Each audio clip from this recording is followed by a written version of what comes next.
name's Thomas Waddle. This is the Whisky Sour Hour, episode 2.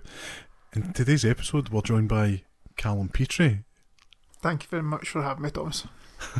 I think when I've been telling people, like, you know, what the show's going to be and who we're going to have on, this was quite an early idea, was to get you on board. And I'd been telling people, I was like, I'm getting a gaming journalist on, which I think's a fair representation of you, but I'm sure you'll state otherwise. Yeah, I've worked on some websites before, but just gaming enthusiast is probably the label I would use. Yeah, I think that's fair. I think the majority of us are. My kind of earliest memories of speaking with you was maybe a day in the Cali, and we've got talking about like games or whatever, and we've ended up like exchanging gamer tags, and from there like I remember being in a party. And I was playing Forza Horizon 2. Don't ask me why. I've got a weird thing with like remembering weird dates and specifics. And you were telling me just about how you get games to review and how like good that is. And I remember the idea crossed my mind. And then when you actually explained it to me that I had to write an essay, I immediately regretted even asking about that. So that's something I moved away from. But you done that? I mean, that'd be 12 years ago probably. No, it was when I finished college in 2014. There was a chap in Paisley who ran an Xbox fan site, and he kind of recruited me to. Nice guy, Gavin. He got me on board. Kind of sold it that they were first on Google when you googled Xbox community. That was a really good time because just finished college, did a gaming course, was really kind of clued in with a lot of the industry at the time, and my lecturer at college was a Microsoft MVP. He did a lot of work with Kinect at the time, so I stayed in touch with him. But the games for review was like a big bonus for that. I ended up going on to be editor of that site. The editor that was on at the time kind of was really kind of praising my writing, which I didn't think was anything special at the time, but must have went on to be quite good. The games that I would got to review quite a lot of things. Remember the first really big game I got to review was Sleeping. No, it wasn't. It was Dying Light. Dying Light was one of the first big ones, the first kind of proper AAA game that I would have got to review. I really enjoyed that. And then it went on to things like, I remember, I'm just rambling, you might want to cut it here. Not at all. So when you were on that website, one of the memories I have is you were also reviewing books at the time. It was comic books. That was a wee bit later. That was for the website Flickering Myth. Yeah, not sponsor. Well, as I recall, you actually got one of your reviews on a published book, or it was in a comic, I believe. I've got quite a few reviews in the back of comics and stuff, the graphic novels. So in the house, the very first one I got a quote on the back was Deus Ex Children's Crusade was the name. It was the prequel comic to not Human Revolution, but Mankind Divided. Yes. So that was I loved Human Revolution. So being able to like kind of get on board and the prequel and stuff it really felt like I was kind of making more ins with the industry kind of thing. I'm not where I used to be with that. So obviously there was a duology of games that came out kind of in the last 10-12 years. What was the first one? Was that Mankind Divided, or was that Human Revolution? Human Revolution was the one that came out in 2011. That came out the first year I was in college. I was never I'd never really played the games before, and then it was just a cyberpunk game that just very black and yellow. Somebody it looked like they should have been a very generic protagonist in a game, but ended up being like a really compelling character to follow. I remember getting it, and I never gave it the time that it deserved at the time, but it was one of those ones I went back because it was in a backlog that I had, and I fell in love with it, and just how deep and customisable everything was, because you could go like tank, or you could be like a stealthy ninja. Obviously that was more that's how they wanted you to play it.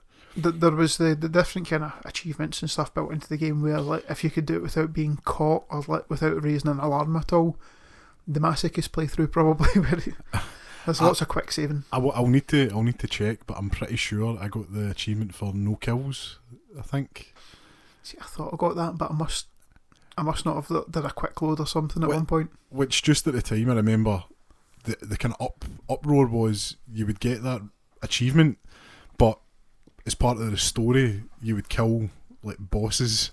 So even though you'd killed them, it was like the minions you didn't have to kill. So I'm sure there was actually a thing about that game. The reason why you had to kill some bosses was the boss fights were actually like outsourced to like another company to do those sections of the game, so that it was actually disjointed from the team that was making the main game. I remember it did feel really different. It was like the kind of big tanky kind of guy that you would fight, and it removed you from it. But other games that you reviewed, is there any other ones that you can remember that really stuck out in your mind? So I remember that I got Sleeping Dogs Definitive Edition. I hadn't played the original, heard so many good things about it. That was probably the first one I played right down to like the deadline. I'm pretty sure, like, I didn't realise these were quite soft deadlines. I didn't realise that, you know, if you didn't have it in by like midnight, then I thought I was going to be kicked off the website. So I just blasted through the main story of the game, and then I sat down and I typed up this review, and then the girl I was seeing at the time, I was like, can you take a look at this? She's now my wife, right? The girl that you're seeing at the time, that's my wife now. Well, I was actually talking about this with her last night, and I was, because I saw the game was currently on sale for like $4.95 or something, bargain.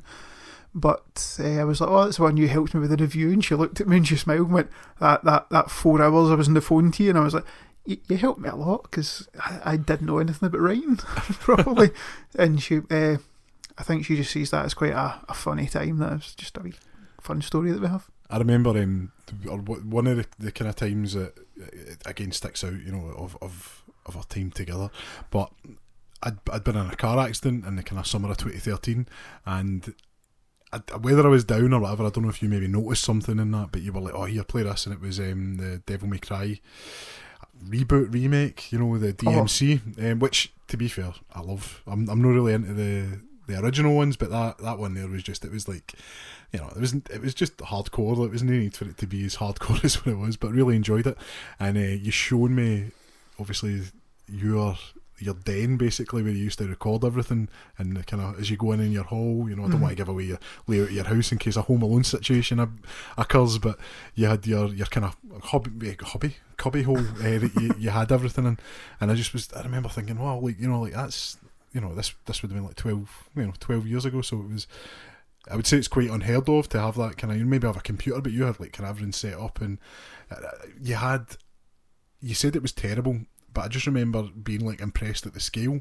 But yeah, we're playing a game and it was like you were taking down big ogres, I think it was called, or like orcs or something. It was titans or something. But you were like, don't play this. I was like, how'd you get that? You're like, oh, I'm reviewing it, and you're like, I'm going to give it a terrible review. I've tried before. I've not given many terrible reviews, so I'm trying to think what that was. There isn't a game called, I think it's called Extinction. I think that might have been what it is. You weren't a fan of it? No, like I remember watching. So I don't really watch IGN or anything. Like the only thing I will watch for kind of opinions on games is Skill Up. No, Yahtzee.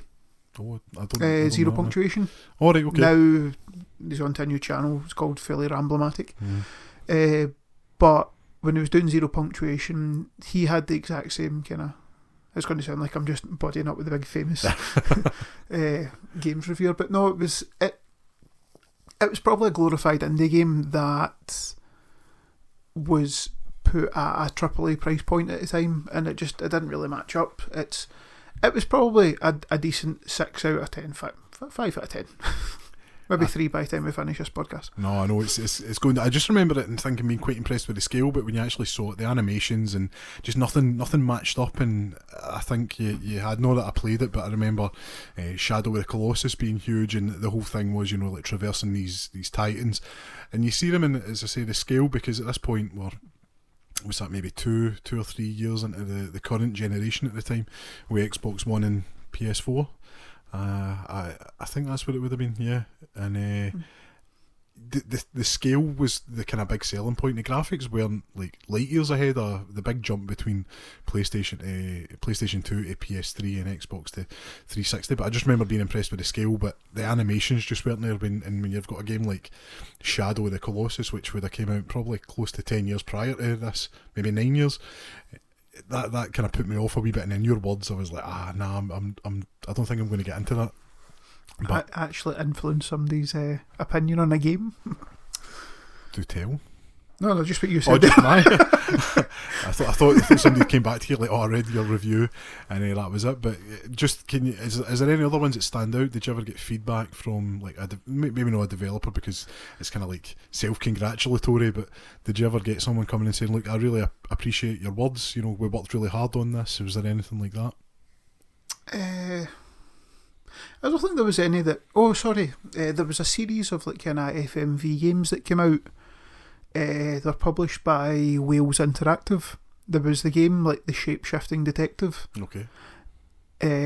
I love it. It's such a like niche, quirky game where it's played from the first-person perspective, and it's just you're speaking to pre-filmed people, and the whole premise is that once you've spoke to somebody, you are a shapeshifter, so you can then become like take on that person and go question other people and try and get like different aspects of what happened and who murdered this girl. But it was probably done in a shoestring budget, but it was at a time probably where I'd been playing like a lot of kind of big games and maybe just burning myself out a bit by just forcing yourself to play game after game.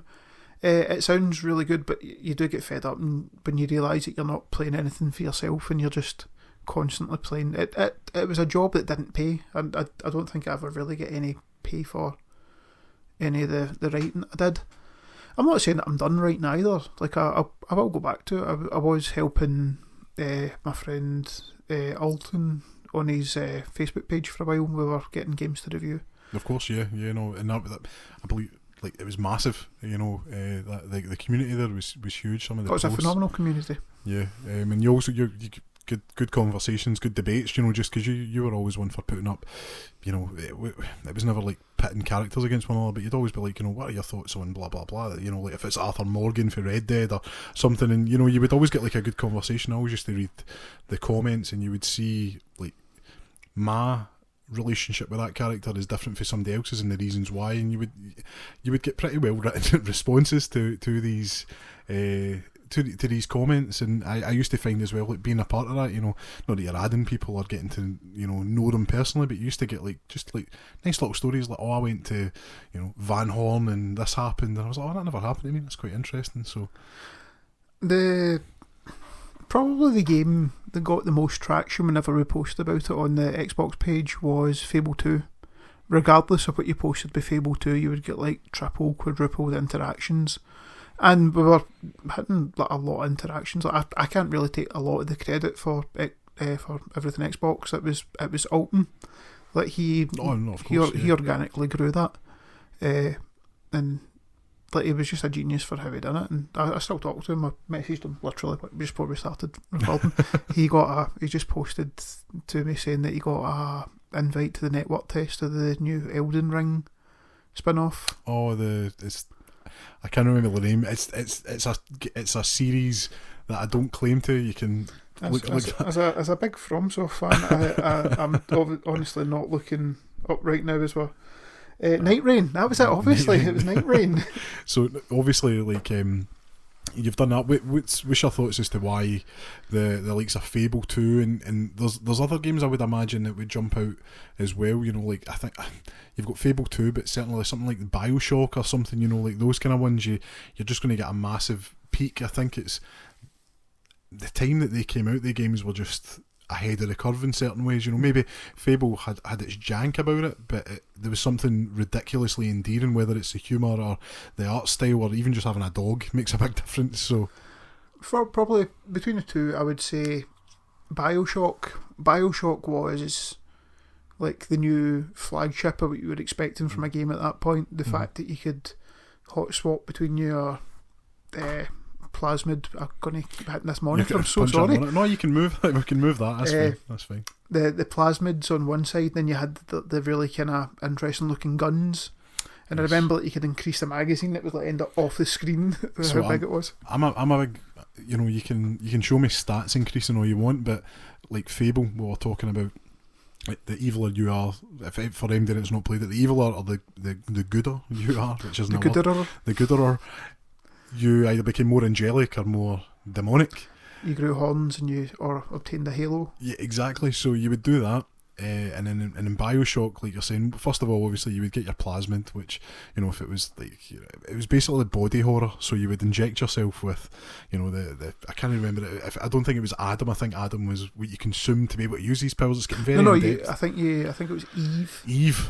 So you had that, and if the one that sticks in my mind was, I think it was like insects in your hands, and it was coming out, and it always made me feel quite kind of freaky. I've got that kind of trypophobia where like holes and like looking at like loads of dots kind of freaks me out, so that kind of turned me. But you know, I think it was probably more bird-like actually, now that I think about it. I'm sure you're right, but I think it was Bioshock Infinite. There was a ability that you could summon a murder of crows. I do remember that. Aye, but I think with with those games, you know, like they left a mark, not just like on the industry as a whole, because they were like, you know, groundbreaking. I remember that you kept seeing the video of the plane crashing in the first Bioshock, and the way the water reacted to you, it would like hit the tube. I think those stick with people now a lot more than a lot of modern games. I'm not saying there's not games, you know, like that don't come close to that, but it just seemed to be you were getting hit after hit.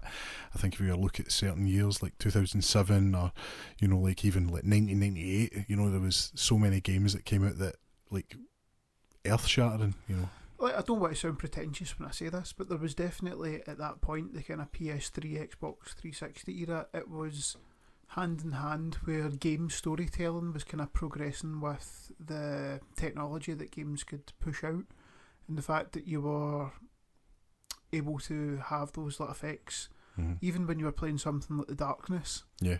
And the way they implemented like the abilities in with the kind of scene setting and then the flashback settings. And yeah. No, obviously speaking of the Darkness, I think Starbreeze, who, you know, went on and I think became Machine Games, and you know they're renowned now for their first person stories. You know, you had Wolfenstein and the remakes, or well, they weren't remakes because they were sequels actually when you played them. So you had them, but they've recently done obviously the Indiana Jones game, which is getting rave reviews down the road. So yeah, I think that's kind of performing better than what anybody expected it to. Certainly, you know, better than any movie in the series recently. But yeah, no, it just obviously kind of grown up in the kind of same town and having that kind of connection over like games and that kind of fondness of them. It just it was just one of these ones that gravitated kind of towards one another, and then obviously having the podcast beginning, I think it's even in the last 10 years, gaming's became such a mainstream thing. I mean, obviously, you had like Grand Theft Auto in 2013, largest entertainment launch of all time. When I think the world will shut down when GTA 6 finally comes out, hopefully this year. But it'll be like lockdown all over again. But in the best ways, the best parts of lockdown. You know, we'll stand on our doors and we'll clap Rockstar at 5 o'clock for the week. After it. But yeah, it's just such a weird time. It felt back then games were made because there was I want to make them. Like I'm wanting to make a game with a groundbreaking story and gameplay, whereas a lot of the times now it feels like games are made, I think, on business decisions. Like we need to have I think the kind of buzzword these days is battle pass and live service. It's a different market now, I think. I definitely think that in recent years you've had games that are like massive storytelling that the developers have, it's been a passion project for them. So I'll still rate The Witcher 3 as one of the best games ever made. It is huge. It's got a massive overarching story. It's been made with like a team that really care about what they're making, but they were making that for people to enjoy without actually knowing if it was going to pay off. But then you've got people like Ubisoft who I think development by committee would be a good way of describing them. Even them, and then Rocksteady to some degree. They've been getting pushed to make games that, well, maybe Rocksteady are making games that they know aren't going to flop, but they're going to flop. Sorry, but the people behind them are forcing it to happen because, as you said, Battle Pass, like live service, sell as much what do you call it, cosmetics as you can. I want my gun to have flames and kitties on it. It's just Star Wars Outlaws. I think Ubisoft were telling people that they need to have better expectations of what games are and what games are going to be. You've made a game that you were banking on the Star Wars IP selling it rather than the game actually being. If you look back, the variety of games what came out before. I mean, I think obviously you mentioned Star Wars, but when it was all, maybe not all in house, but LucasArts had a massive play on it. There was such a breadth and depth of variety. You had your RTS, I think it was Galactic Conquest or Galaxy at War. Galaxy at War, there you go. And then obviously you had like your Force Awakens and Battlefront, obviously. But I think I think for LucasArts, you're really not kind of like. There was the big Knights of the Republic, but then they had hits like Monkey Island. Like, you can't forget Monkey Island when you're talking about LucasArts. I know. And Day of the Tentacle, yes. And there was that many. What were the ones? Mansion, Maniac Mansion. I believe so, yeah. Yeah, so, I mean, we're saying that, and obviously Tim Schafer, his games, can't forget them. But, yeah, just games nowadays, I've not been grabbed probably for the last kind of 6-7 years. Don't get me wrong, you've got your juggernauts, your rock stars, but I mean Red Dead, I took a long weekend. My wife, who at the time was my manager, didn't understand why I was taking a long weekend for this. That sounds like an episode in itself. That's for the wedding annals later on down the road. But yeah, no, she'll be panicking when I tell her that Grand Theft Auto's coming out this year. You don't understand, listen to me. But yeah, so I think you get games like that every so often, but I think there's such a sameness between a lot of them, especially with the battle passes. I recently got this, you mentioned Rocksteady, the Suicide Squad game, which I'm going to have to watch. I'm going to have to, the Unalive Squad game. The algorithm's going to pick that up, but I got that game recently and it was £99 down to £5. Yeah, I'm pretty sure I bought it as well. I think I tried to get into it and everybody must have bought it at that price because I couldn't get onto the server at the time. It looked amazing. Like the game and the world looked amazing. Everything else about it just was, and it wasn't even that it was bad, it was just subpar. So it's like, you imagine, I try to think of, it's like Tom Hanks or Meryl Streep coming out and doing like a movie that gets like 0 out of 10, and a rotten rating in Rotten Tomatoes. I didn't expect that. Rocksteady had been hitting, like the Arkham trilogy of Batman games, for anybody that doesn't know, is, like landmark gaming.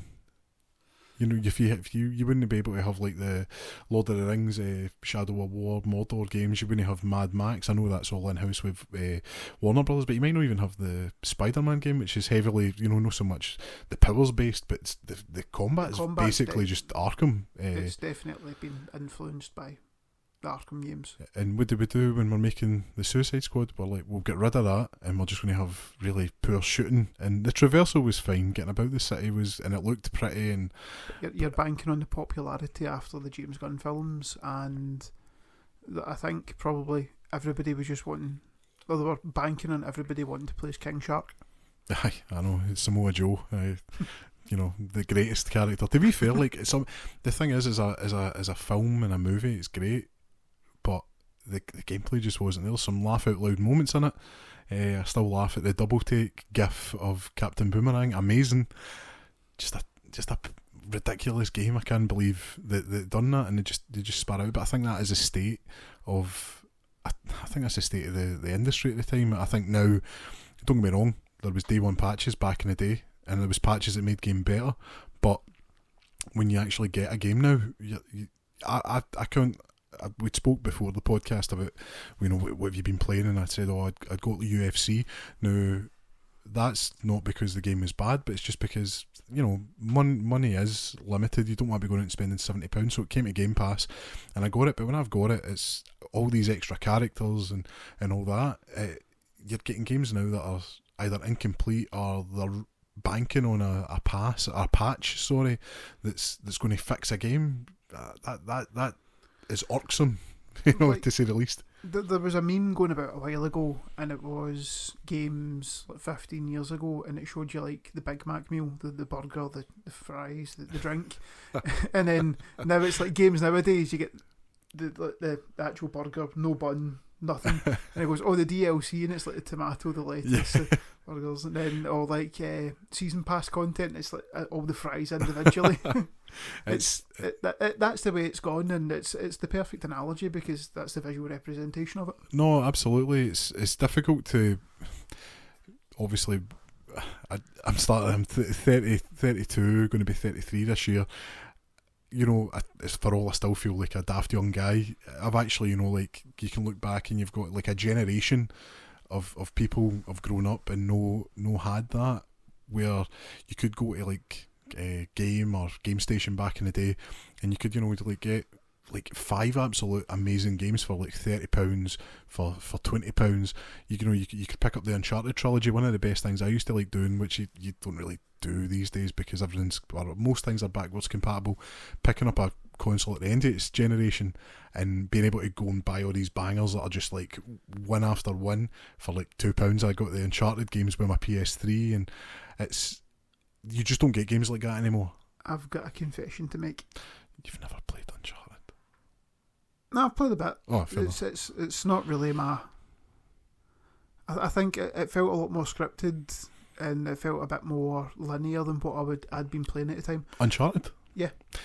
I'll go one further. I think the story in Naughty Dog games since Jack, which is 2005, because you had Jack X, and then you had the Uncharted, and that's what they've been doing kind of pretty much predominantly. I think the story in Naughty Dog games are, you know, second only to Rockstar. Okay. I think gameplay wise, they're middle of the pack. I think the shooting in them is subpar. Again, talking before the podcast, I've been playing Gears, which has the best cover shooting in the industry, and I'm talking from Gears 1 to 5, which is what we're at now. We've got E-Day hopefully coming this year.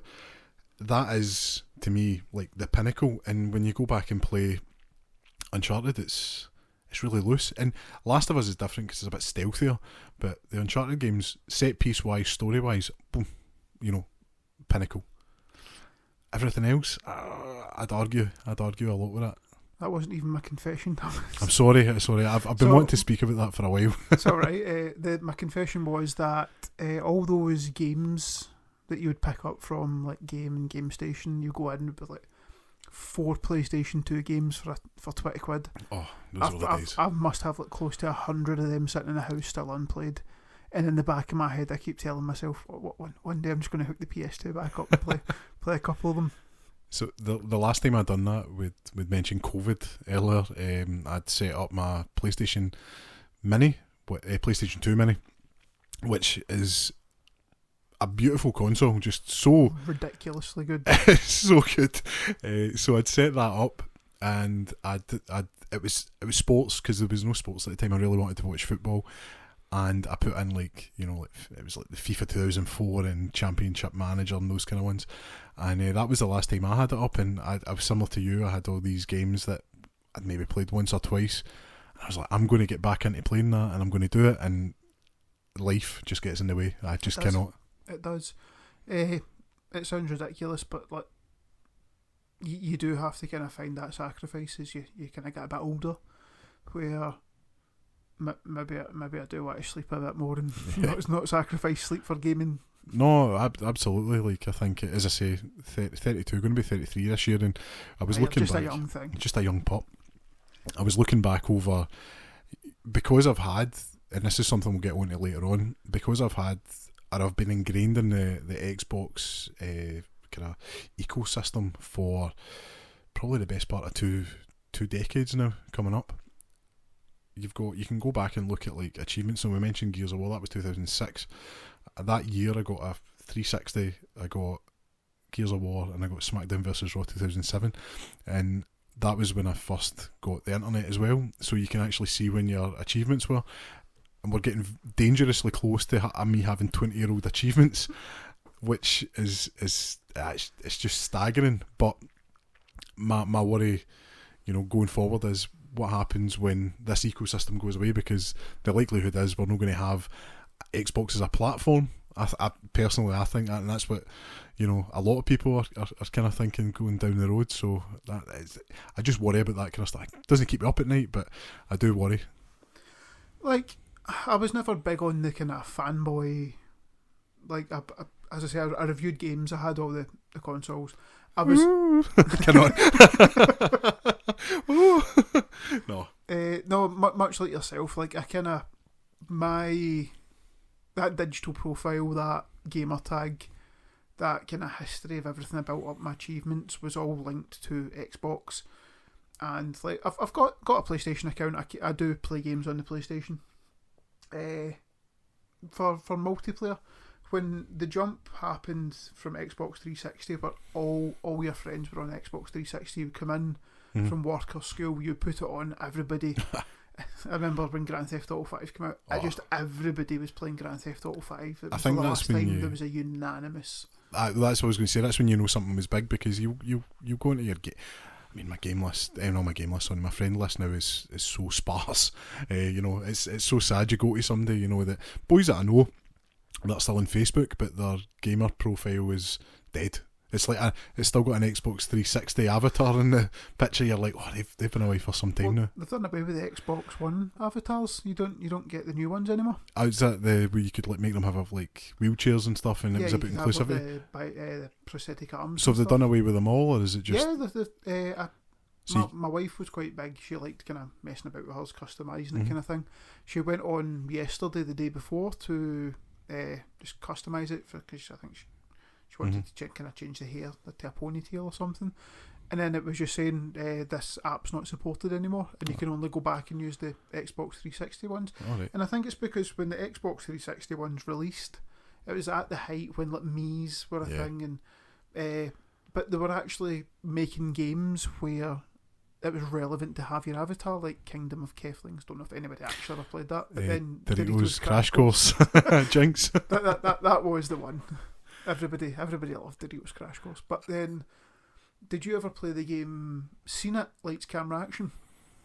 It was like PlayStation had Buzz, Xbox had Seen It, and you would plug like the wee receiver into your USB port at the front, and then you would have a buzzer, and it would just be film clips and like film trivia and free updates. So they would just update, and they would add like new questions and new clips and stuff in. So we used to dig it out like every Christmas when my brother would come home, and it was just a bit of a laugh. Like in Boxing Day, we start looking at the clock going, when we get a game going. I never had that. I do obviously, again, tangents, but this is fine. This is what it's about. With the likes of the avatars, do you remember if you watch Netflix, you could have your avatar in a cinema? The watch party. The watch parties. Yeah. There was. Did you ever do it? No, never. I think I remember seeing the trailers and being like, "Oh, that's dead cool," but then Nah, like, I just never done it. And then the only other one that I did partake in and I loved was the 1v100. That was the next question I was going to ask you. Yeah, I was good. There's still an outcry for that to come back. I think that would be a very fan friendly thing for them to do. No, don't get me wrong. I think Microsoft and Xbox have done many a good thing, but I think it's what sticks in the craw of a lot of people, and I did. It took me a while. You've had my rants about this over the phone. I just feel like, you know, it's a one way street. You know, like we helped, you know, create the likes of the Halo and Gears of War, and it's all going. Not that it's going away, but it's, you know, going to other platforms, which again is fine. But we've put all this money in, and there's nothing in return. So no that I want a Pokemon game on Xbox or anything like that. But, you know, there's characters like Spider-Man. Everybody should be able to play Spider-Man, but it's a Sony property, and those kind of things where you're like, you know, could it come? Is it a two-way street? Sony would never do that. Whereas you're like, they're a bit. It comes across like they're a bit soft, and they just want to proliferate the marketplace everywhere. So I've spoken to you about this, and like the kind of worst kept rumour thing is possibly Halo going multi-platform. I personally think it would be just, if that happens, Xbox have just announced that they're out the console game and they're just purely going to be software. I think Sea of Thieves was it was a game that got a second lease of life once it'd been out for a while and it'd been updated, and that bare bones game became a bit. I love just firing up Sea of Thieves, getting on my ship and just sailing about, sailing the high seas. It's one of the best looking games. I think the characters. This is just me. I think the characters look ridiculous, but I love the environment. Like, the water looks amazing. I love going out in the ocean, like, and you get that sunrise, and you see the cresting over the waves. Yeah, the kind of green tinge to the water. Love it. But then that is an art form in itself. Like, oh no, absolutely. I do kind of. I was talking to Kyle Smith. Boy for the work, but he loves like Zelda, and I was talking about, I remember being like, you know, what's that, 23 years ago, where it was Wind Waker came out, and I know, it's scary. I never liked it, but that art style has aged, you know, ridiculously well. Whereas the games that I liked, like, I mean, even obviously I'd said Gears of War, that's looking a bit rough, and it was the definitive edition that I was playing, or the ultimate edition, which is a remake, and it looks great, but you can almost see, you're like, this is built in the skeleton of something that was 10 years old at the time. So you're saying art styles. I don't think Sea of Thieves is ever going to look bad, because it's not trying to. Well, apart from the water is like incredible.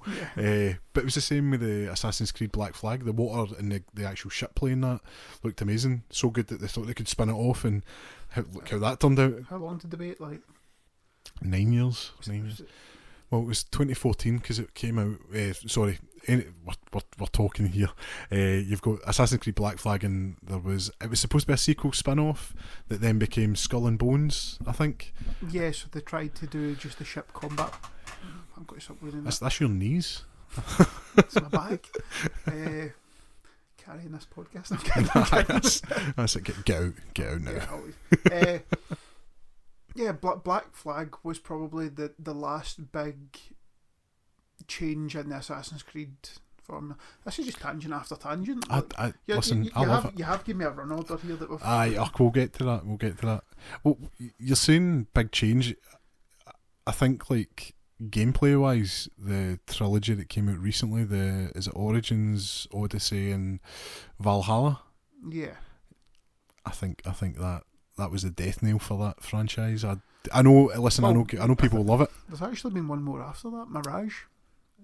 Yes, aye, but it was set. Is that not a character from one of the games?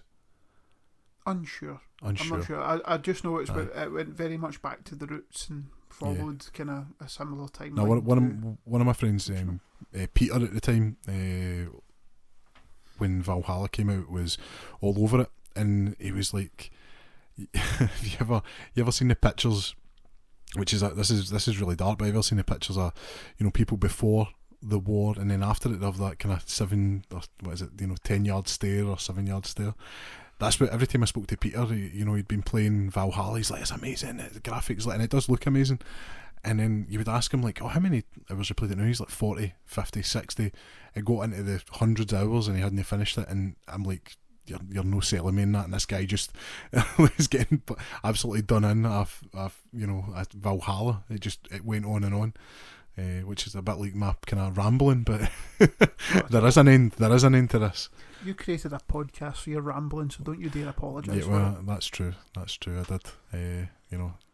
Need to get the brandy out now, or the whiskey. God, I can't say brandy, but yeah. I was half expecting to at least have a Whisky Sour while you were doing this. It's a school night. Isn't it? I work. I don't go to school. I'm not a teacher. I'm off tomorrow. So. Oh no! Well, when we're recording this, it's a Thursday, so maybe the tomorrow night I might. But no. It just, like, as a whole, kind of pulling it back, just the games industry in the last kind of 10 years, it has changed, and I think it is. We'd said earlier, it's a development by committee, but it's almost a development by shareholders. I think that's the big thing now. I mean, just as we're recording this, you've had BioShock being basically like don't get me wrong. I think Dragon Age is underperformed, but it's basically just been retooled in a sense that you're making Mass Effect, and this seems like these guys are working with a gun at the back of their head. If this doesn't work, this is it. Cyberpunk 2077. Don't do that. What a game. I love it. I love it. I didn't really have much in the way of issues. I did start playing it in Xbox One X. See, when I played it, I'd got the Series X. I was lucky enough to manage to actually get in there and freak out when I seen that there was on £1,000 down payment, and I thought, what is that? It's just to stop people that freaked out. But there wasn't many games really for it. That was one, and because I played it on that, I think it looked after itself a bit better and had a better. It performed better, but yeah. It wasn't until that the game was out well over a year that the next gen update came out, and it did improve a lot of kind of visuals within the game. But I'm doing that thing that you were talking about. The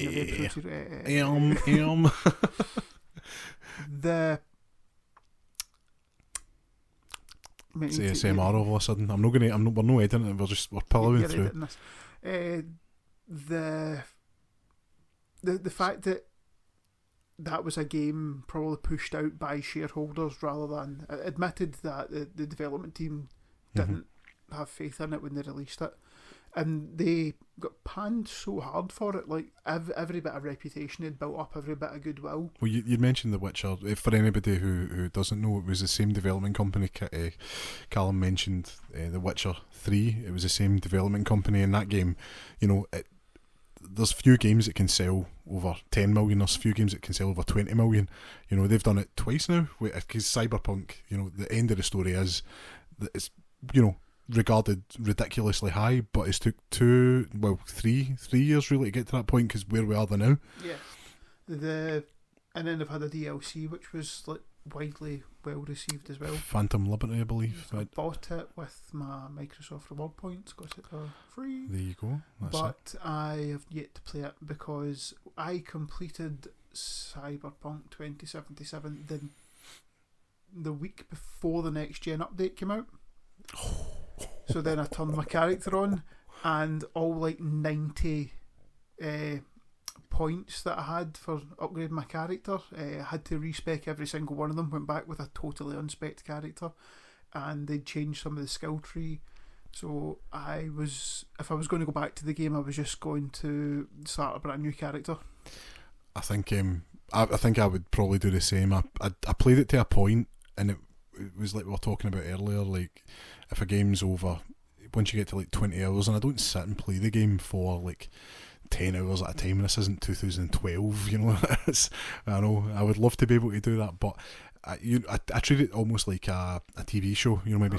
I'm just going to apologise for any of the listeners that do enjoy playing games for that long. Listen, I done it, it's a Christmas thing for me. I always pick a Christmas game and I'll sit and play it. But I get judged. Lauren will be upstairs working and she'll be like, "Are you still playing that?" It's like, shut up. I've got a kind of thing in my head where if I know that I'm playing, so my Xbox Series X is in my living room, and if my wife comes in and I know that she has no interest in watching me play Alan Wake 2, I can't sit there in good faith and just force her to watch me play it. So I'll turn it off and then but the good thing about the Xbox cloud gaming is that because I own it on, now if you own a game, you can cloud stream it. It's not just Game Pass games. So I've got the Razer Kishi and I can sit and I can play any of my Xbox games via my phone. Just get quite good internet at home. Yeah. Fortunately. No, we're quite fortunate. Beath was torn up about 5 years ago.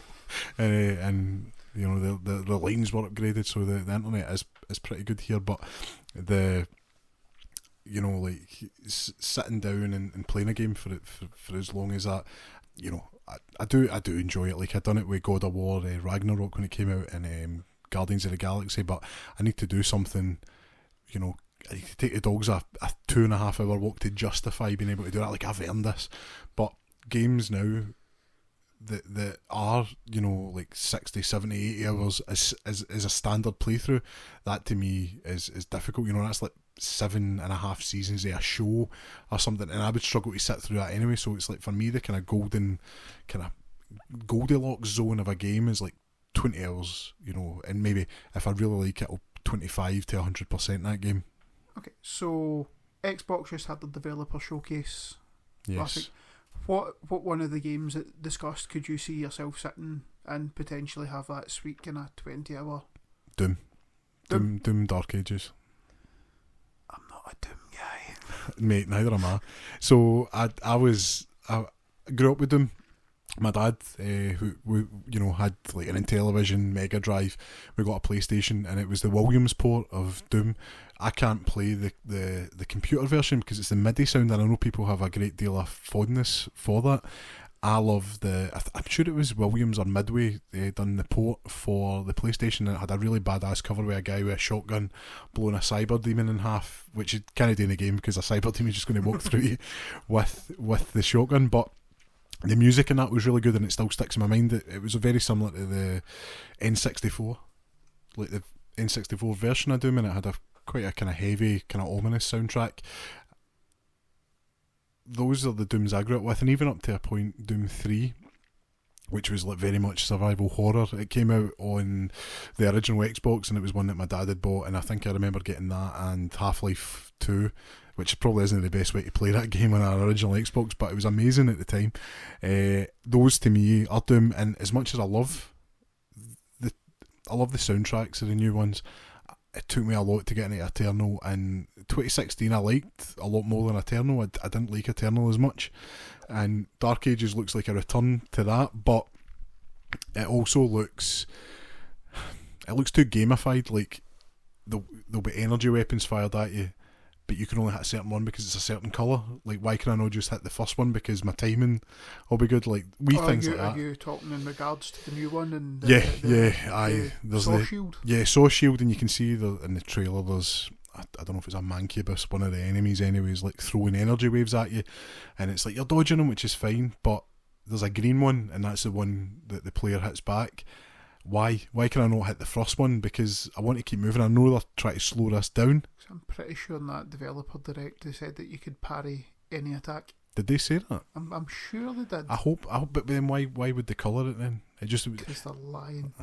Well, maybe, but yeah, no, Doom. I think it's especially the Eternal. Once I did get into it, and over that initial period where I was like, I'm moving too fast, because it is very much kinetic. Get around, don't stand still. You have there's like the open area. I can't remember, is it the Crucible, the big ship you're in, basically, that you pick your missions on. And it was interesting, just going about that and discovering like records that would play music for the older games and stuff. So it did get me into it. Especially this new one, I believe it's a lot more story driven, so you're not having to read as much. Yeah, they were saying it's came out of the codex and everything's kind of told through cutscenes now. So it's a much more cinematic But you're a man for like codexes. You love the Souls games, which are very much like everything's told to you vaguely. Like everything's told to me via Vati video videos. So yeah, I end up going down lore videos and that. If there's good lore, I'll be into it. But yeah, why would you not love a game where there's a character called the Loathsome Dung Eater? Yes, there's a few folk I know. No, one of them being you, Thomas. Yeah, that's it. I know. I've no brushed my teeth. All right, come on. But yeah, no, like Doom. I think again pulling back, which is kind of my new thing. Like, oh, we're going to pull back for that. Pulling back from the actual direct itself. The overall, I think, is reception has been popular. You know, it's been well received. I think there's, apart from obviously the kind of, I've noticed people complaining that there's, you know, games going to certain, you know, I think it was the Ninja Gaiden games are going to like PlayStation, but those were always multi-plats. Eventually, I know the original one wasn't, but eventually did go to everywhere else. Like, it's Platinum Games. It's exactly a very Japanese-based company. It's the yes, and Xbox still doesn't have a massive no. foothold in the Japanese market. I know. If you're turning every television into an Xbox and you can just control it with a Bluetooth controller, then who knows, that might be a good turning point for them. But that's purely software. And I imagine, I've never been to Japan, but I can imagine it having, you know, really good technology. So I imagine the internet would be there. The infrastructure's probably there for streaming, especially in the cities when you've got, you know, like how many people are in the Tokyo metropolitan area? I'm not going Tokyo. to answer that question and embarrass myself, Thomas. I think it's around 20 odd million. It's definitely like, you know, like so 5 times the Scottish, you know, population. I can't think about that. That's scary. You're now going to look at the comments of this episode and just be like, why do you think there's only that many? I know, there's actually 32, you moron. Like, what did it teach you? But yeah, one I know that you're really interested in, it was announced there was the South of Midnight. Were you happy with what you saw? I was. Like, I like looking for more kind of quirky storytelling games, and I will say the kind of stop motion element to it was throwing me off quite a bit with the trailer, but I think the fact it's a very different setting for what I've ever kind of looked for in a video game. I can't think of many games outside of I was going to say Infamous, is that right? The PlayStation? Mm-hmm. The superhero one, the second game you were set in, it was like their version of New Orleans, but it wasn't. Yeah, it was like New Marais, I think it was called, so it was very French based. I do remember Mafia 3 had New Bordeaux. Yeah, there you go. So there you go. And the other one just would be Saint Denis and Red Dead 2. That was. And I believe in the new Grand Theft Auto, which you need a wee Grand Theft Auto counter for this. Is there not like a kind of bayou? Well, that's Everglades. I think it's Miami, Florida, kind of based. So it's Vice City. You need to cut that bit out for this podcast. Yeah, cut it in post. But yeah, no. So it's one of the things you were mentioning about the kind of stop motion. It almost had that kind of into the Spider-Verse sort of. Mm-hmm. It was like 25 frames. There was frames missing, but I find it quite endearing, especially, you know, when you see like the likes of the flood in the trailer, and it's like it's not totally smooth. I think I found that very interesting to look at. It's just compulsion games telling a different story, and just they've obviously been let loose to make a game that's not being led by committee kind of thing, because Microsoft Game Studios have let the studios they've purchased, they've let them kind of cook with the games, and I don't think there's been a obviously we'll look at how long it's been, they've not forced the companies to release games quickly. No, definitely. I mean, compulsion games, you're going to have to help me here. There was We Happy Few, and then there was one before that. Contrast. Is that the one? It was like the kind of 1930s. Looks like a Betty Boop character looking back at you in the box art. Yes, I think it's been sitting on my Xbox for ages, ready to play, and just never got round to actually playing it yet. I was never compelled by compulsion games to play the Contrast, but We Happy Few, we mentioned BioShock earlier. That was a kind of very seminal game for me, and anything with that sort of, I don't even know how to compare it to anything. in the previous episode, I was very heavy into Severance, the TV show, and it's very much like Bioshock Infinite and the whole Comstock kind of cultish, Cult of the Lamb or stuff like that. So that when we're recording this, we're only 2 episodes into season 2, so it could totally change. But I'd get that vibe, and the wee Happy Few also had that almost like Bioshocky, different worlds, or like say you have to take a pill and it makes everything look fine when in reality it's not. Like I think my idea of what it is probably better than what the actual game is, which I'm not trying to be big headed, but I feel like I'm going to be disappointed if I play it. It's probably the one I was looking forward to the most after that developer direct. Just as I say, that kind of... This is South of Midnight you're talking yes. about? Yeah. So the whole kind of southern gothic setting. Oh, absolutely. I just think it looks random, it looks a bit obscure, it looks different. Mm-hmm. In a world full of Call of Duties and stuff. Like I'm looking for something a bit more escapism. Yeah, going back to the art design, I don't think that one will age like at all in the next 10 years. I think that's going to look pristine. You probably have like a resolution bump at some point, maybe like down the road, but certainly, the game itself looks brilliant. I hope they can land it, because the amount of times I've heard the home studios for Xbox are creating something, and we're since the big purchase in, was it 2019, 2020? Yeah, it's been a long time anyway. We're finally starting to see the fruits of their labours now, because the dividends are paying off. Aye, absolutely. Yeah. The fact that they've got 2 games releasing in April, they've got South of Midnight and Expedition 33. Is that? I think that's is that a game like a Xbox Microsoft owned studio? I thought that was just like an added on one. The developer direct. It was going to Game Pass. It was going to Game Pass. I don't know if it's an Xbox first party studio. It looks amazing. It does. I don't like turn-based games, but I'm interested. Because it's a Western take on a JRPG, which is... Oh, it's French, isn't it? Yeah.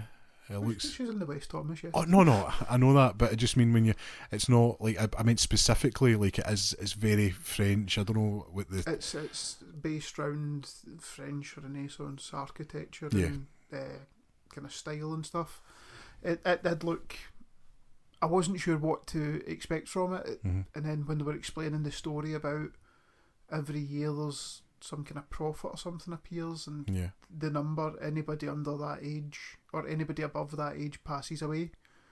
So like humanity's getting younger and younger, kind of thing. It's a bit strange, bit different. Not a storyline I've kind of heard being pursued much, but they're trying to change the formula slightly of the turn-based battle, but having the real-time elements where you can... Or maybe I was thinking maybe they were saying that they could block any attack in that game if you timed it right with your...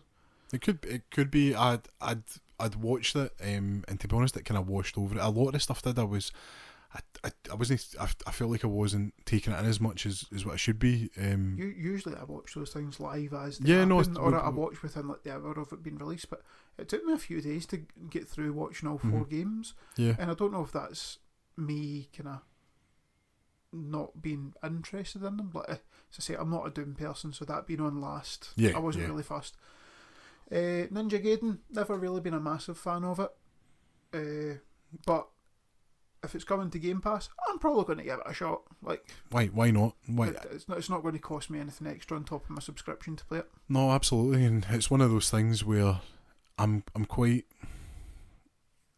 protective over my time now. So if I start something and I don't enjoy it, in the past I would force myself to finish it, and you would almost resent not just the game itself, but like the act of gaming.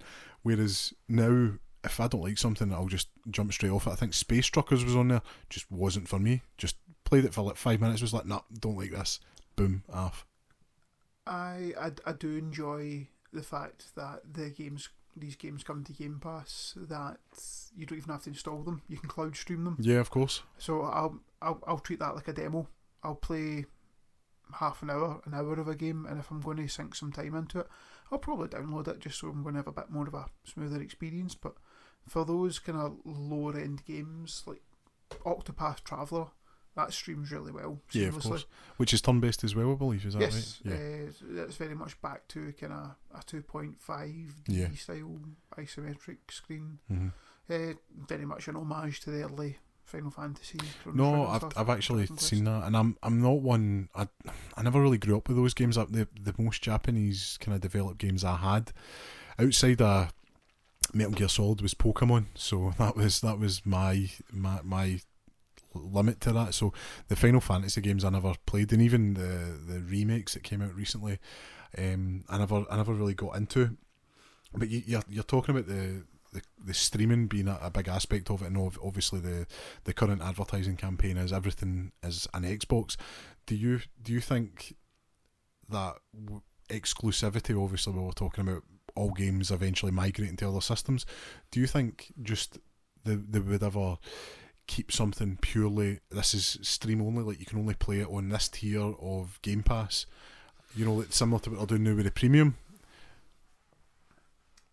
So just so I'm getting it right, so do I think that there'll ever be a game that is a Xbox exclusive that will only stream a specific paywall of Game Pass? Yeah, so like you've got the different tiers now, and it is a ridiculous thing to think, but I wouldn't put it past like it being something that Microsoft does, and eventually it will bleed down into the lower tiers.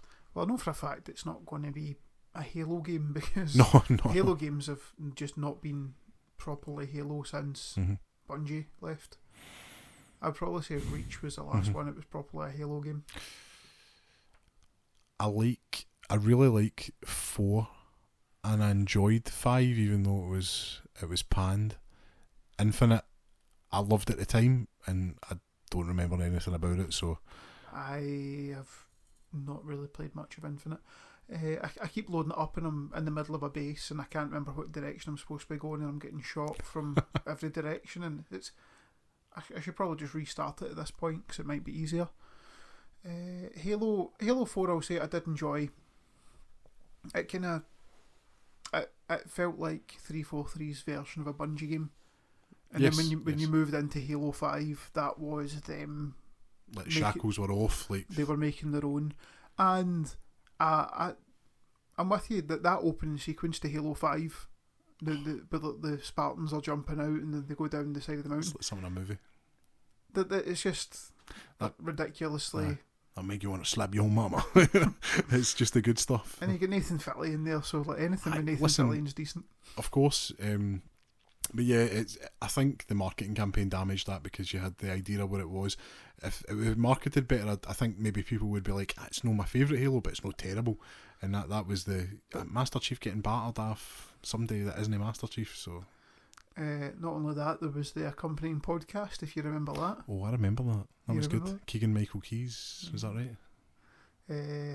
What was it his name in that? Benjamin. I remember the one you mean, yeah. I just can't remember. It was Hunt the Truth. Hunt the Truth with Benjamin blah blah blah. Theroux or something, I can't remember. Aye. I might be getting mixed up with Louis Theroux. Louis Theroux, I imagine him doing it. So what's Oni up to these days? But yeah, no, just I know it sounds ridiculous, but I wouldn't put it past the Xbox to have, like you're talking about the Fable. I would probably say Fable. Yeah, like it's probably one of the most anticipated games coming out, and it's one of the most beloved IPs. Yeah, I probably like a new Fable game. If Gears E-Day kicks off like a new age of Gears of War, that might be the new shooter to kind of save the Xbox franchise from kind of. See, when you go back and look at that, obviously I think I get what I said sounded kind of crazy there when you talk about having the tiers, but they're already moving to that. Like, I struggle to understand. Like, I had PlayStation. It's not called PlayStation Now anymore. It's like PlayStation Plus, I think. Is that right? It's not always been PlayStation Plus. Has it always been So what's PlayStation Now was the streaming element right? To so it, I had that. I think it's PlayStation Plus Premium. Right. So the tiers, and I always get confused because I love the the classics that come in that, but I always get confused with what tier it is. And I know there's going to be somebody saying if you just spend a bit of time and look at it, you'd be able to know. But I don't think Xbox is intuitive either, because you might want to play the Indiana Jones game. I'm just going to sign up for Game Pass, but it has to be Game Pass Ultimate, and the only reason I have that is just because I get it through my phone, so I'm quite fortunate that way, that it's an add-on that I get with my phone. But I worry, not I worry, but imagine being a kid on Christmas Day and your mum and dad don't understand all this, and you can imagine the disappointment on them. They'd be disappointed maybe if they're opening an Xbox and they went to the PlayStation where all their pals are, but open an Xbox One X and you wanted an Xbox Series X. The name, we're not even getting into the naming structure of this, because the 720 was the way to go. We never did it. My wife, you can cut this story out if you want. No, but she was please. telling me that she was sitting and she heard like a group of 18, 19-year-olds talking, and they were after 10 minutes of debating, they finally came to the agreement that the Xbox 360 was the original Xbox. Jeez. And I just got a message back saying, not sure I want to be part of this society anymore. I want to get off, stop the bus. But just kind of speaking of naming, obviously kind of done properly, the Switch 2 was announced. It was announced, I suppose. It was you're talking of worst case secrets in the industry.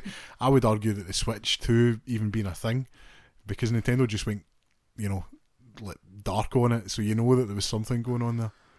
It's a bizarre move, because even the Wii U wasn't the Wii 2. The Switch 2, it's definitely shown that the Switch is probably the best success they've had since the Wii. They don't strike me as they always seem very humble, and I think that's probably a cultural thing, being that they feel more Japanese than what Sony does. Sony feels very Western, even though they're a Japanese company. Definitely, they're appealing to a much wider audience, which includes the West. I think if Sega had hung about and stayed strong, they would be very similar to the way Sony is now. But Japan is very, or Nintendo, is very much Japan facing. It's very a very humble, or it seems very humble company, but they don't mess about. Like with obviously you've seen like the PAL world, kind of stuff that goes on there, which is getting out of the way. But you can tell just by the way they're acting that they're most successful, like on paper. But they're obviously very happy with the way the Switch is. The fact that it's probably the least, or is it iterative? It is the most iterative or the least iterative. I'm going to have to sort that one out. But it looks exactly the same, but it's just better in every way. By the looks of it, like with the likes of the magnets for the controls. Magnets, so it sounds ridiculous, but the thing about the Switch has always been the yes, kind of thing. It was a noise, yeah. But I think the way it works now, I think it's more a clap noise, and I think that's what they're going to move to for their marketing thing. I think it's going to be because it just claps together. I mean, but Nintendo's always been good for that. Like, I can hear the 3DS. I can hear the. I mean, I'm going to say GameCube, and people straight away are like, so everybody has that, and it's something that even Game Boy, you put it on, you can hear it. Bing. So, like, I've seen the kind of conversation online being like, Nintendo are, like, resting in their laurels. Like, they've just made the second most successful gaming console of all time. Why would you not cash in the name value? I mean, Wii U tried to do the same, to an extent. Nah, that's what you're saying. It's the Switch is very much an iteration. It's just it's repeating and improving on what worked. And it did. It's scratching that itch. I imagine that growing up, it was always Game Boy, and then eventually obviously DS. But you had your handheld and your mainline consoles. This straddles the bridge, or straddles between the two, gives you the best of both worlds. And the fact that you can play the likes of The Legend of Zelda, Breath of the Wild, it may not run perfect, but now you're going to get all these games that I think any other company would have got hell for this, especially with the likes of the way Pokemon and Tears of the Kingdom run. I've seen them lag very badly, but those are Switch 2 games that came out in Switch basically before the Switch was announced. So if you're going to have, I think it's going to be a landmark. I think it's going to explode. I think it's going to be huge. Looking at the kind of initial video, I've kind of got it like on par with the size of like a Steam Deck. In my Yeah, head. yeah. It looks slightly bigger. It does. Because for anybody that's not saw the trailer, it's basically the original Switch, and it morphs and into the new shape. So instead of like sliding the controllers in The onto Joy-Cons. Joy-Cons. Sorry. Instead of the Joy-Cons kind of sliding into ridges on the side, they just kind of magnetise and like clip into the side, and you can just like detach them. Which makes me wonder like how sturdy that is. How like it's Nintendo, that it's robust. It's almost like a Fisher Price console. Like it's designed to take a beating. It's like a VTech, is what you're telling me now. Yeah. But the thing about Nintendo is, right, I like my Switch, I like the games that I've got for it. The only thing that stops me really sticking to it and playing it for a long time is they've missed out on a lot of gamification with it. You don't get the same achievement system, you don't get the same like reason to kind of invest, because it's stupid. I don't care like how many achievements, like comparing with my friends, how many achievements I've got in Cyberpunk or in Bioshock, or like how many I'm going to have in Halo. But I like that those achievements are more for me, and the fact that you're not getting them in Nintendo consoles should not matter a single bit, but that's what stops me investing time. Like if like I'm not a big Mario guy, I'm more of a Zelda person, so I love the Zelda games. Couldn't really care much about Mario. But if you gave me achievements on Mario Odyssey, I'd probably go back and play it a bit more. Like I completed the main story and I just never went back to it again. It was something I was going to bring up earlier when we were talking about, like Xbox 360. That to me, apart from the online service, has been like, that set the standard to expect, or what to expect. The introduction of achievements. There's a really rickety screen. You'll hear it in the background. I'm just going to leave it. It adds to the. You're in the room with us. He's going to post a picture of this totally destroyed monitor. This wee LG number. But yeah, it set the standard not only with the internet access and the gaming and just what to expect with like parties, but the use of achievements and how that it curated your gameplay style. Because how many times have you been playing something and it's, you've maybe got like, you can either go loud as in, shoot everybody, or you can go stealth, and there's, you'd maybe only play one. It's a replay value. Of course, yeah. Fable 2, I remember. In fact, the very first game I got 100% in was Oblivion. Elder Scrolls 4. You got 100% in it? Yeah, it was like one of the easier ones too. Oh, was it? Like it was one of the ones where you could become, much like Skyrim, you can be head of the Mages Guild without ever learning a spell. Morrowind was very different. I've tried. We're not going to go down that path. That's pain. That's what that is. But yeah, you were saying about obviously you're 100% in it. Thank you, because I totally forgot something. you know what you did? You were thinking about Morrowind and how you had to find a signpost to tell you how to get to the Red Mountain. Yep. Well, you just look up and find where the cliff riders are coming down from. Fable 2, I made a point 100% in that, and there was only because you had to go around and collect the gargoyles. And yes, the gnomes as well. The gnomes were Fable 3. Oh. There was silver keys, gargoyles, and something else probably to collect. Demon doors. Ah, yes. I actually put on Fable 2 quite recently, and my wife was like, "Oh, what achievements have you still got?" And I was like, "I have them all." I'm not really a massive completionist. It has to take like a really special game for me to kind of want to go back. And I'm determined I'm going to go back in 100% Titanfall 2 one of these days, but there's just like one or two pilot helmets that just totally are out with my reach. No, when you get grabbed something like that, we'd mentioned obviously the Arkham games before, but those games that I think are realistic in a sense, or have realistic expectations in how your time is. How many times have you played something like, and I was thinking about this today before, during work, before the podcast, and I was like, collecting 100 eagle feathers from Florence is my idea of hell, whereas the Joker trophy, the Riddler trophies in Batman, that was a lot of fun because they were all individual and quite unique. So it's just how you do it, and I love the ability to see everything on the map that I need to collect. Near this, Grand Theft Auto love it. I hate hidden packages, and I never want to look for them again. So, yeah. Welcome to GTA 6. I know. I will play that game. I will buy all the businesses. I will not collect any shells or horseshoes. So what you're telling us, you're not going to play the game properly? No, not the way the developers intended. So no. But going back to the Switch, what do you think? Obviously, at this point in time, we don't know the capabilities or really anything about it other than what it looks like, and there's hints to the controller Joy-Cons will be a mouse, so you'll be able to play, if that's the case, when it likes maybe first person shooters, but certainly like tabletop like Civilizations is going to be like a big game for that.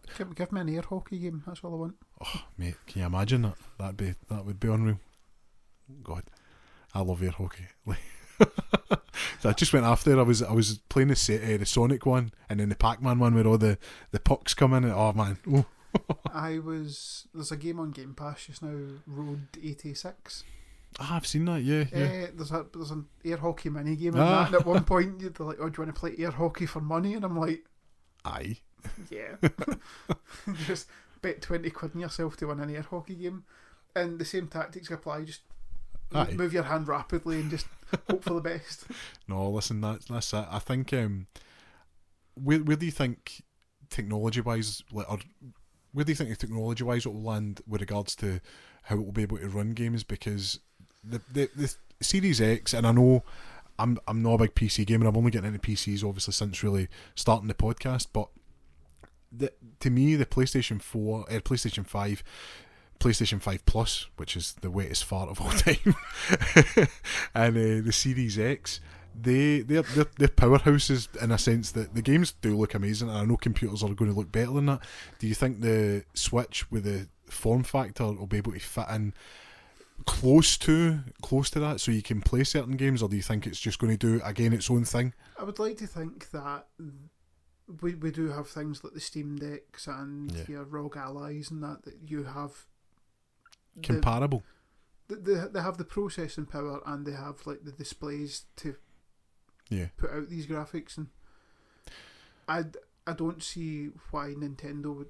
You got to remember the Switch came out 2017, like half a generation before the Xbox and the PlayStation. It was like a middle almost, because so you want to be kind of looking. It's probably lower end of what the big consoles can do just now. Aye.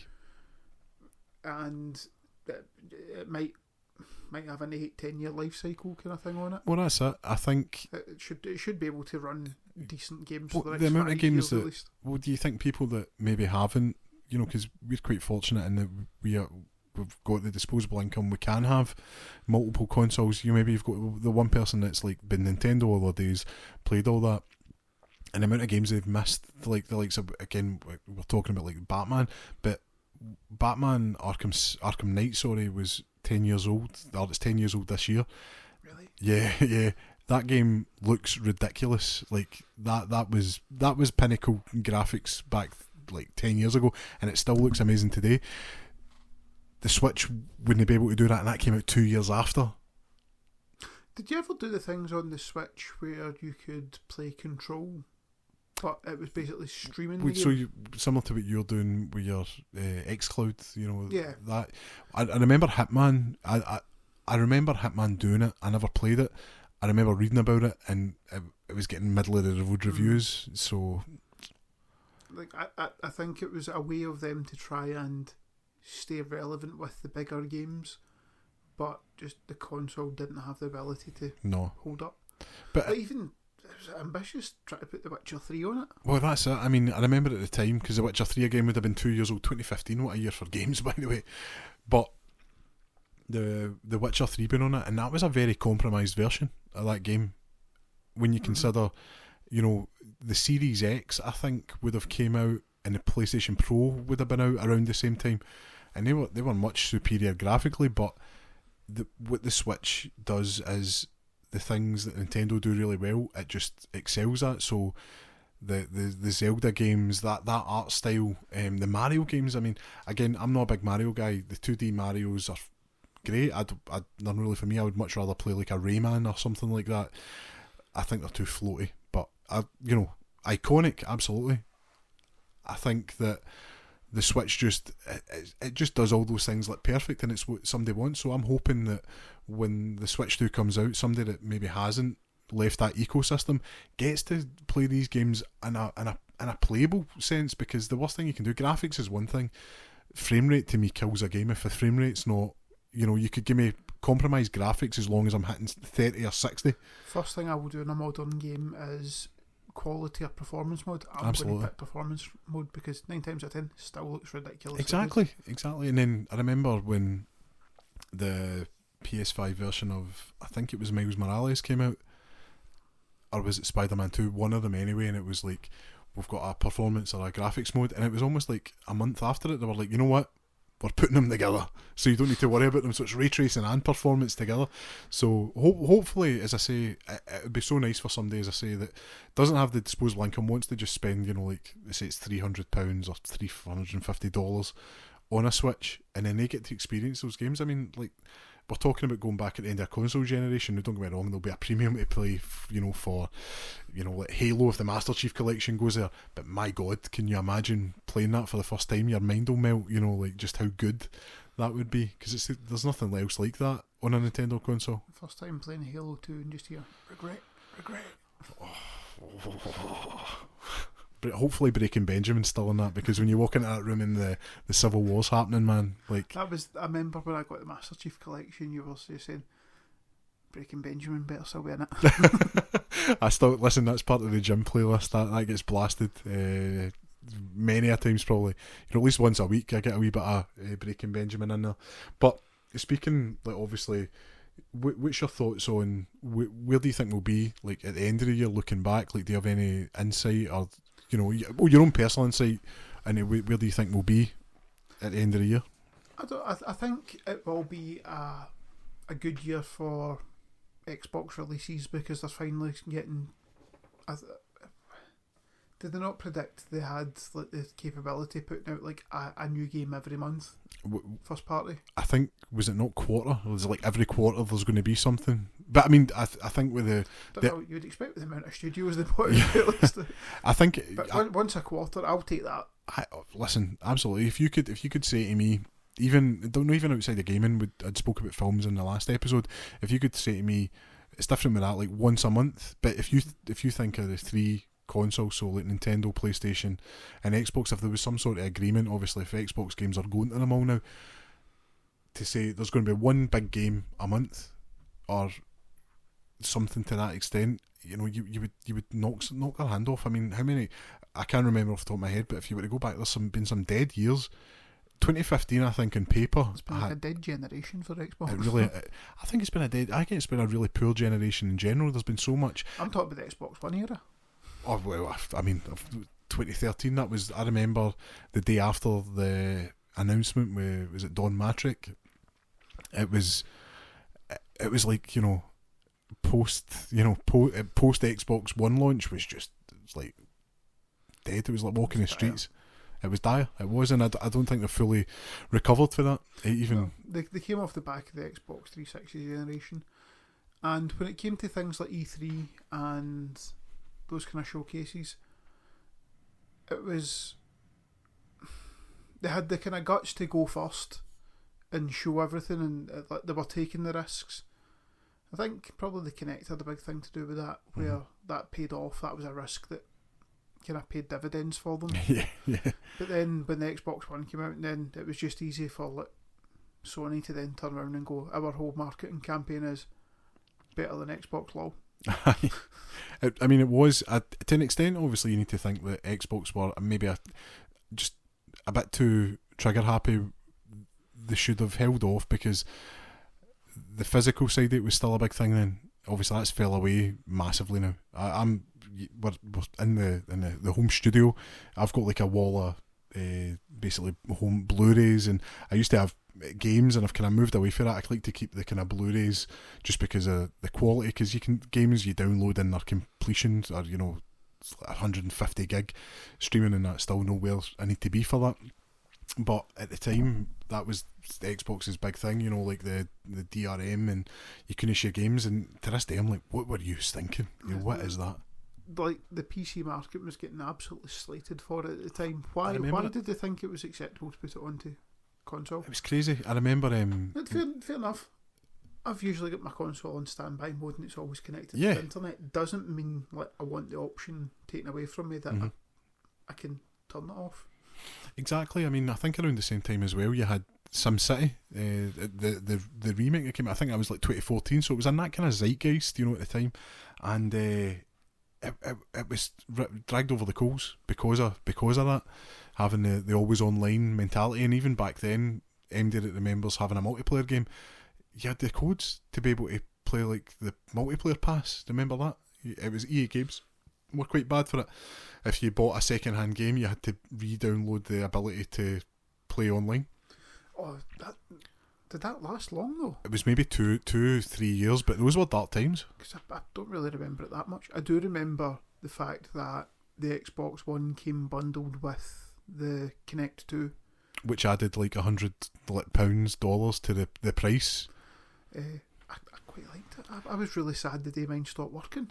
I remember you would come in and it would see your face and it would sign you in, because it was always good, because we had, it was in the living room, so it was my dad, my brother, and myself.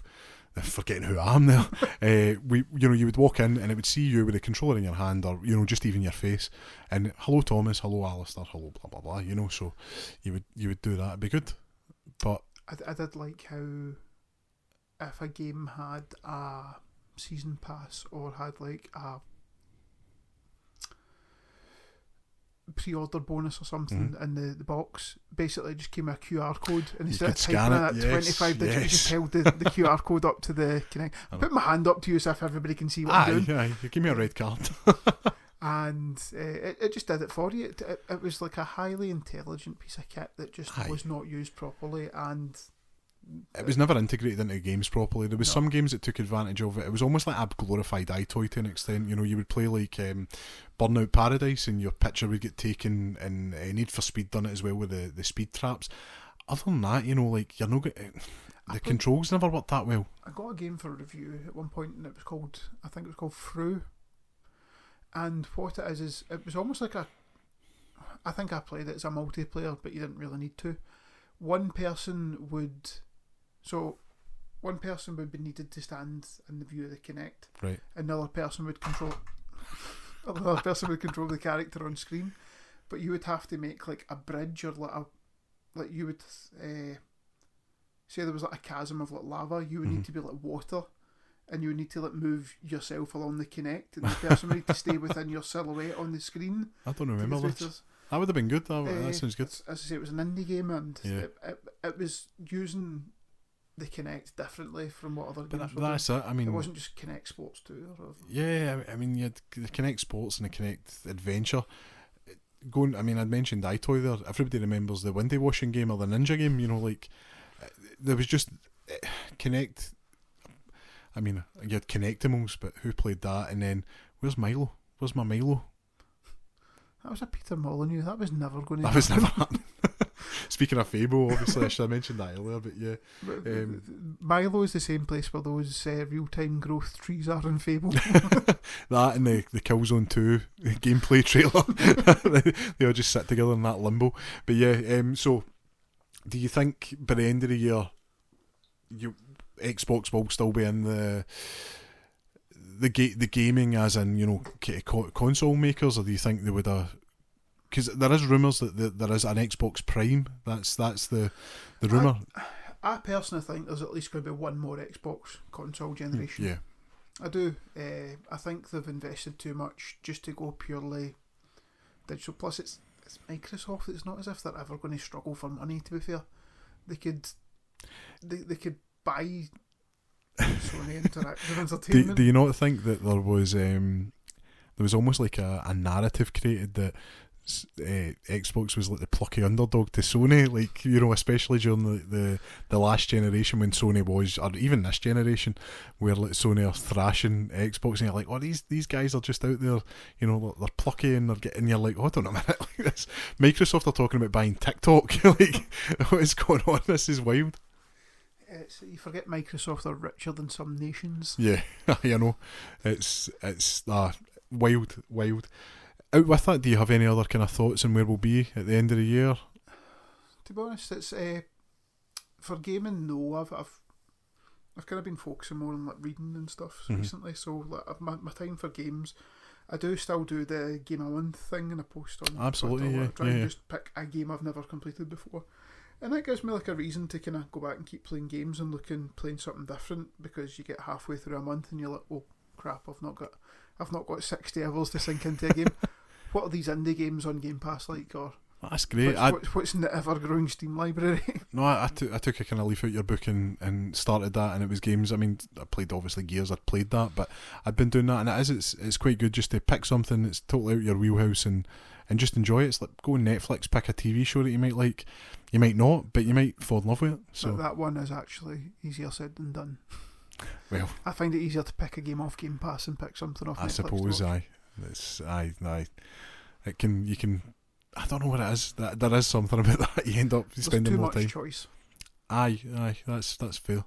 Like that, those several tens of thousands of programs to watch on Netflix, or you know, just the 500 games on Game Pass to pick from. It's not that many, and you can stream it.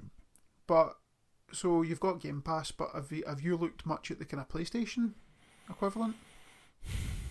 I know we spoke about you having a PS5. No, I've got the PS5. I think, as I say, I was getting confused with the tiers, but I did see, and I'd mentioned this before, rather than these big like quadruple A Sony games that are pulling me back in, I actually saw that Medieval 2 had been added to the classics, and I was like, oh, I'm going back. So yeah, Sir Daniel Fortescue back from the dead once again.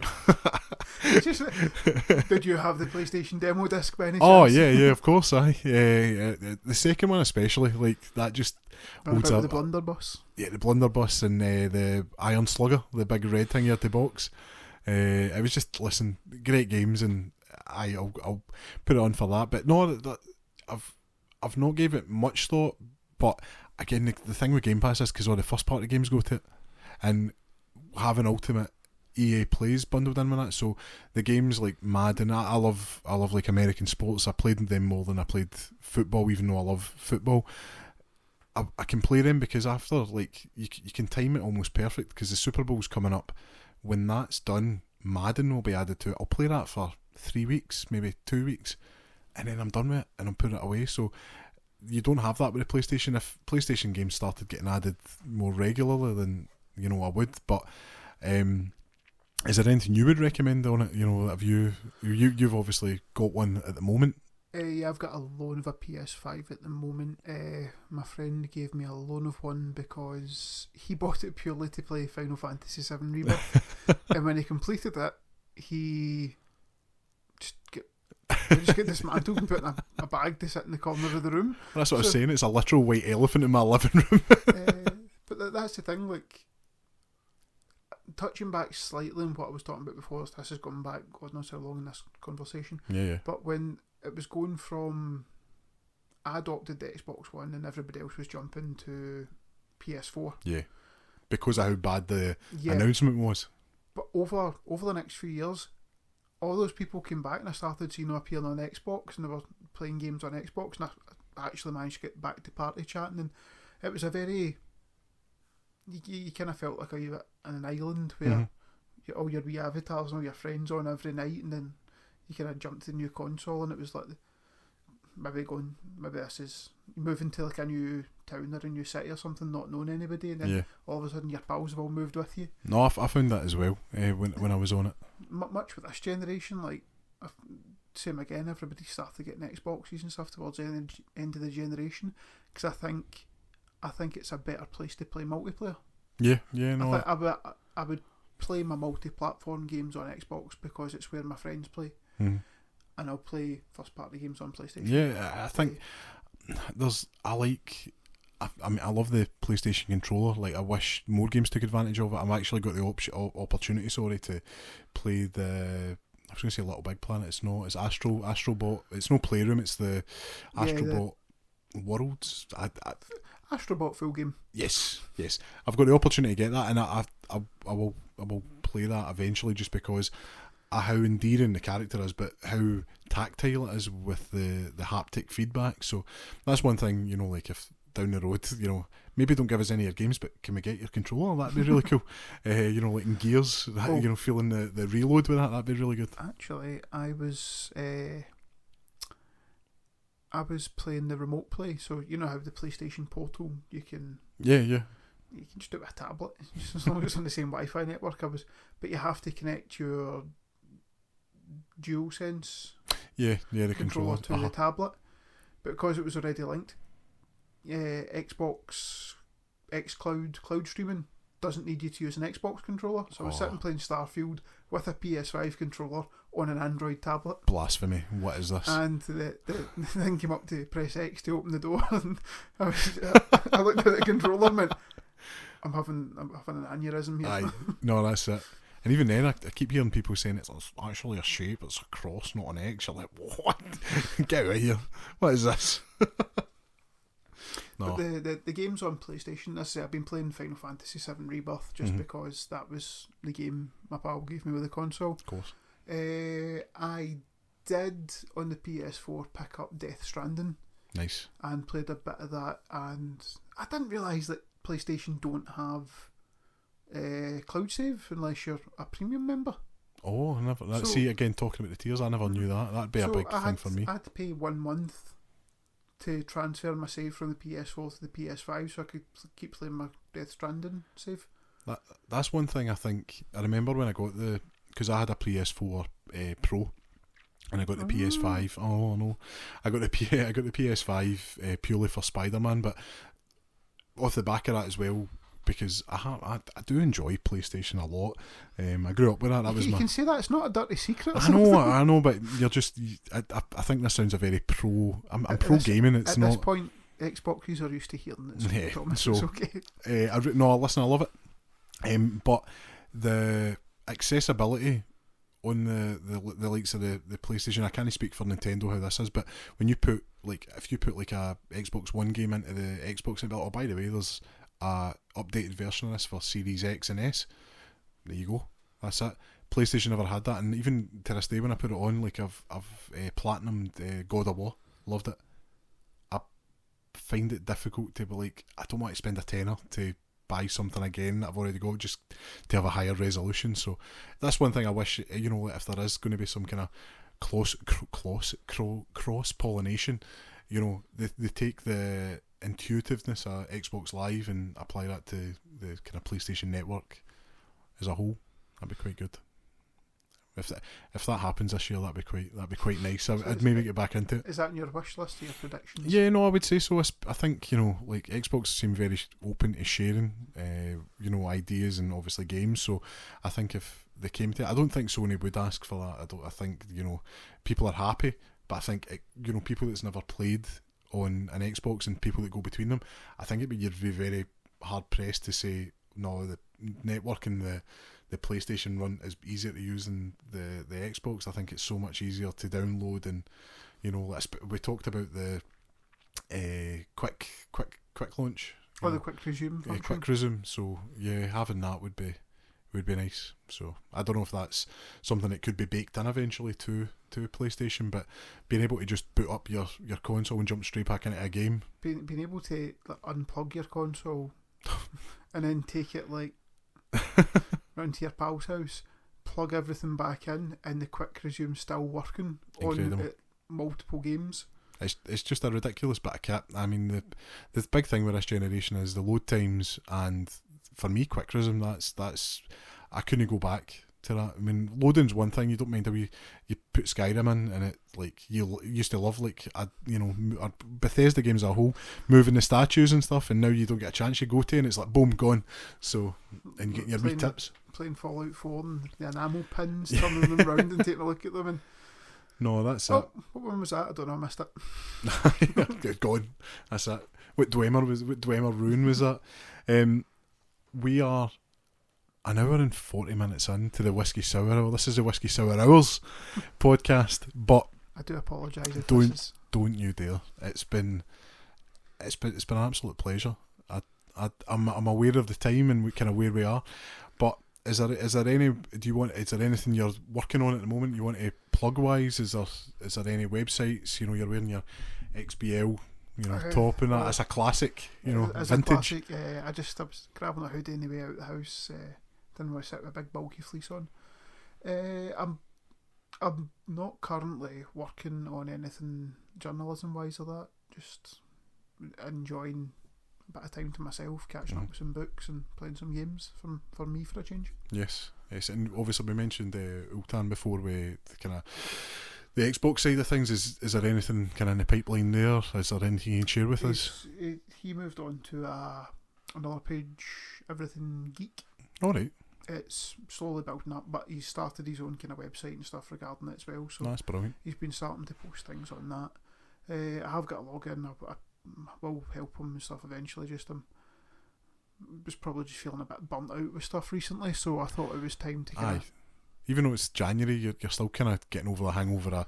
It's a busy time of the year between Halloween, and then going straight into the Christmas festive period to then January, and you're just like, I need a break, so... You work 39 hours a week, plus yourself, last thing you want to do sometimes just more unpaid work when you go home.